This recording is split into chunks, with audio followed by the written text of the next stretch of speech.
نحمده ونصلي على رسوله الكريم اما بعد فاعوذ باللہ من الشیطان الرجیم بسم اللہ الرحمن الرحیم۔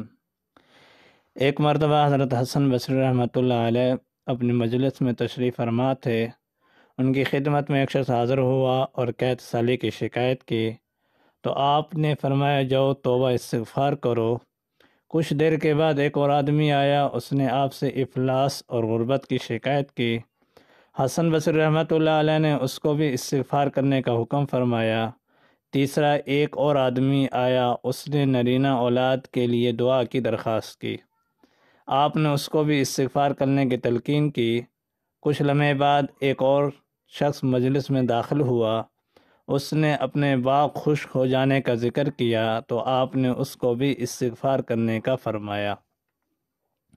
اہل مجلس میں سے کسی نے حضرت حسن بصری رحمۃ اللہ علیہ سے پوچھا کہ جناب آپ کے پاس 4 آدمی الگ الگ شکایت لے کر آئے اور آپ نے سب کو ایک ہی حکم استغفار کا ارشاد فرمایا۔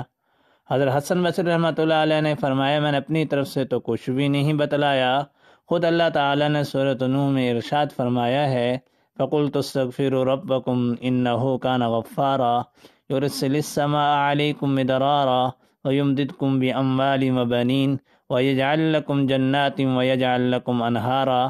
اپنے رب سے معافی طلب کرو، بے شک وہ بڑا معاف کرنے والا بخشنے والا ہے۔ آسمان تم پر موسلا دار بارش برسائے گا، تمہارے اموال اور نرینہ اولادوں میں اضافہ کرے گا، تمہارے لیے باغ اور نہریں بنائے گا۔